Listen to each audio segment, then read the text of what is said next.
Hello children, let us talk about right to constitutional remedies, the sixth fundamental rights.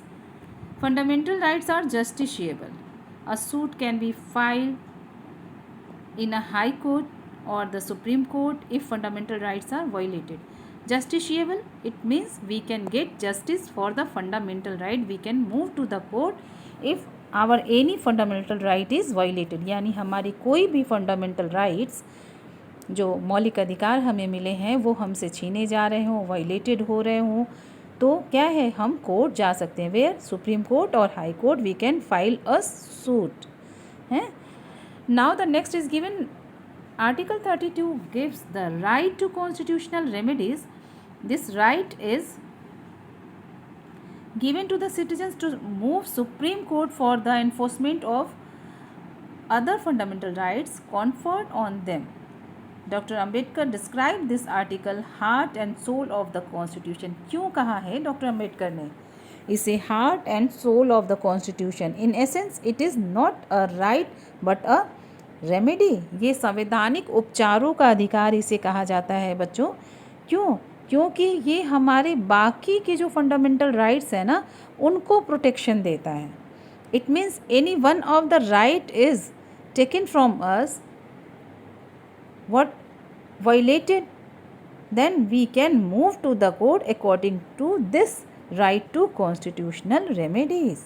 Okay, under this article the Supreme Court and the High Courts within their respective jurisdiction are empowered to issue writs. यानी इस right के अंतर्गत the Supreme Court and the High Court has power to issue writs. वो रीट्स issue कर देते हैं. यानी अगर हम सुप्रीम कोर्ट में we will file a suit then it can issue a writ. A writ is what is writ? अब हम यानी बात आती है कि रिट क्या है. A writ is a formal written letter issued by the supreme court and the high courts to provide legal remedies to the individuals who do not obtain adequate protection under ordinary laws. यानी writ क्या है? Writ जो है एक तरह का formal written order है that is issued by supreme court और हाई कोर्ट. यानी हाई कोर्ट और सुप्रीम कोर्ट एक फॉर्मल ऑर्डर इशू कर देती है. क्या? To provide legal remedies to the individuals who do not obtain adequate protection under the ordinary laws. यानी जिसे जो है किसी व्यक्ति को अगर उसका अधिकार छीना गया हो या हर्ट हुआ हो तो उसके लिए एक रिट जारी कर देती है, यानी रिट इशू कर देती है. As per the constitution the enforcement of the fundamental rights, issuance of writs, making of laws by the parliament and suspension of this right under very special circumstances have all been taken care of under different clause of Article 32. The most important writs are given below. यानी जो writ जो है high court और supreme court के through जारी किया जाता है, इशू किया जाता है, वो जो मेन इम्पॉर्टेंट रिट्स हैं बच्चों वो यहाँ दिए हुए हैं. First is given habeas corpus. It means to have the body. Habeas का कॉर्पस का मीनिंग क्या है? To have the body. Very important part of the chapter is this for in class 9th and I want to make you clear बेटा, ये जो part है ना class 10th में भी है और बहुत बार many times it was asked in the board examination also. You know na, I went to copy correction also, so I know that and I have studied the question paper also. तो ये इस part से question ज़रूर आता है, whether short whether long answers. तो please keep your attention here. तो first writ is habeas corpus और आई थिंक क्लास 8th में भी आपने पढ़ा था ये. It means to have the body. By issuing such a writ the high court और the supreme court can get the body of any person released if it has been unlawfully detain. अभी आपने पढ़ा था ना कौन सा? Preventive detention.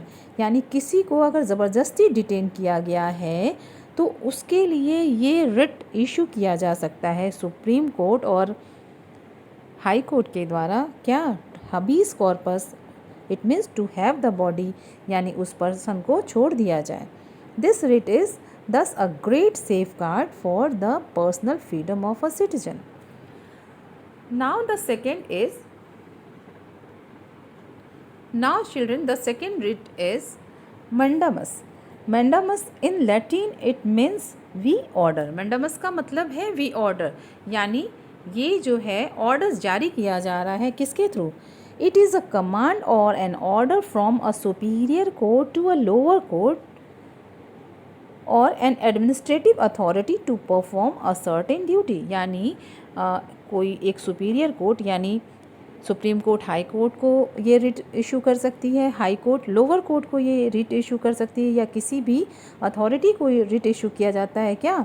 We order that you have to follow this, यानी ये ऑर्डर जो है किसी कोर्ट सुप्रीम कोर्ट या हाई कोर्ट के थ्रू किया जा सकता है कि आपको ये जो ऑर्डर है फॉलो करना है। Now the next writ is writ of prohibition. The writ of prohibition is an order for what? It is order to issue a superior court to a lower court to stop proceedings in a case which might be in excess of jurisdiction of the lower court. यानी अब ध्यान से सुनना, writ of prohibition क्या है? prohibition का मतलब ही होता है ना बच्चों, रोक लगाना, टू प्रोहिबिट समथिंग। तो किस चीज़ को प्रोहिबिट करना? जो प्रोसेस जजमेंट का चल रहा है लोअर कोर्ट में उसको जो है प्रोहिबिट करना, यानी उस पर रोक लगा दी जाए जो प्रोसीडिंग जो कोर्ट में चल रही है लोअर कोर्ट में, यानी जो सुपीरियर कोर्ट है वो लोअर कोर्ट को इशू जारी कर सकता है क्या? Writ of prohibition that stop proceeding, जो केस चल रहा है जुरिडिक्शन का उसे उसकी प्रोसेसिंग जो है वो रोक दी जाए। Now the next is writ of certiorari. What is the writ of certiorari? This writ is issued by a superior court to a judicial authority desiring to be inform what is going on, यानी एक superior court lower court को या judicial authority को ये writ issue कर सकती है कि they have to inform that what is going on. Though it appear similar to the writ of prohibition, there is a difference. What is the difference? Writ of prohibition is issued when certain proceedings are going on and writ of certiorari is issued after the order has already been passed by the lower court. यानी writ of prohibition is when it will be applied, कि जब proceeding चल रही हो, और writ of certiorari will be issued when the order will be passed by the lower court. Understood? This is the difference between the writ of prohibition and writ of certiorari. when any question will come in your mind, you can ask me again in the class children. Don't hesitate to ask. यानी इन दोनों में आपको जो अगर फ़र्क समझ में ना आ रहा हो तो आप मुझसे दोबारा पूछ लीजिएगा। So now the next writ is quo warranto. It means by what order. Quo warranto का मतलब क्या है? By what order. अब इसका क्या है? ये again is will be there कि it is issued when a person has usurped any office. This writ thus prevents public officers from forcibly or wrongly holding a high public office. The writ make the right to constitutional remedies the most important and also make it an effective for their enforcement. Though presently only the Supreme Court and the High Courts have the power to issue writs.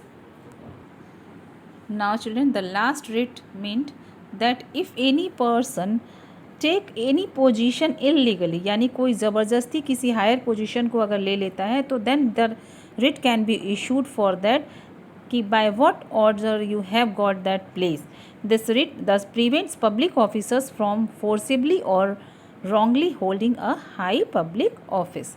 Now children, these are the writs by which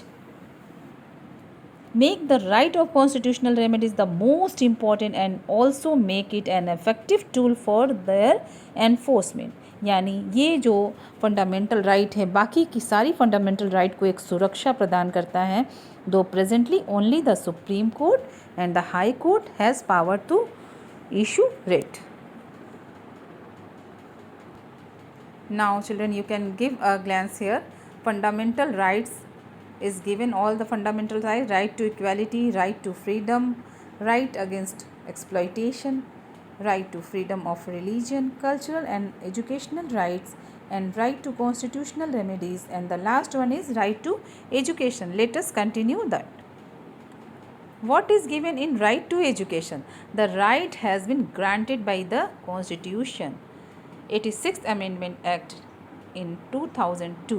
By this act, a new article 21A has been inserted in the Constitution, which states the state shall provide free and compulsory education to all children of the age of 6 to 14 in such manner as a state may by law determine. यानी ये जो है 14 years तक के 6 to 14 years तक के लिए बच्चों के लिए ये कंपल्सरी एजुकेशन ये उनका फंडामेंटल राइट है बेटा.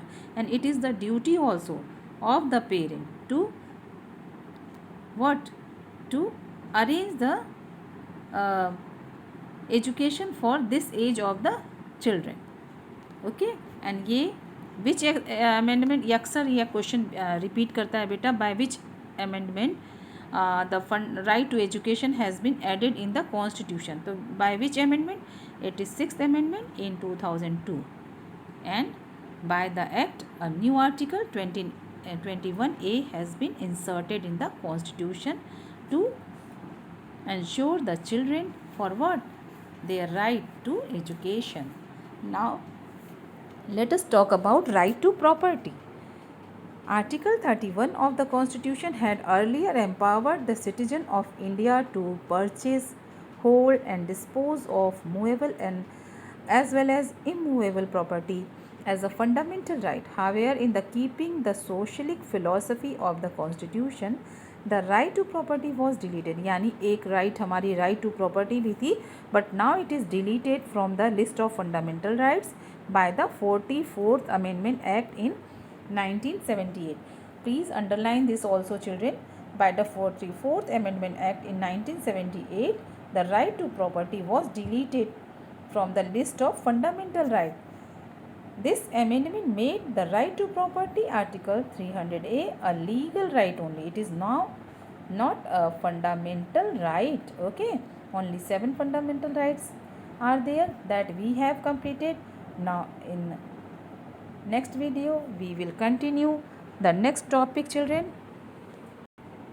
Now watch the video again if you want to understand the chapter thoroughly, and please ask if any question raised in your mind during study, during watching the right to constitutional remedies or writs. If any question came in your mind, you can ask me in the class. Thank you, class.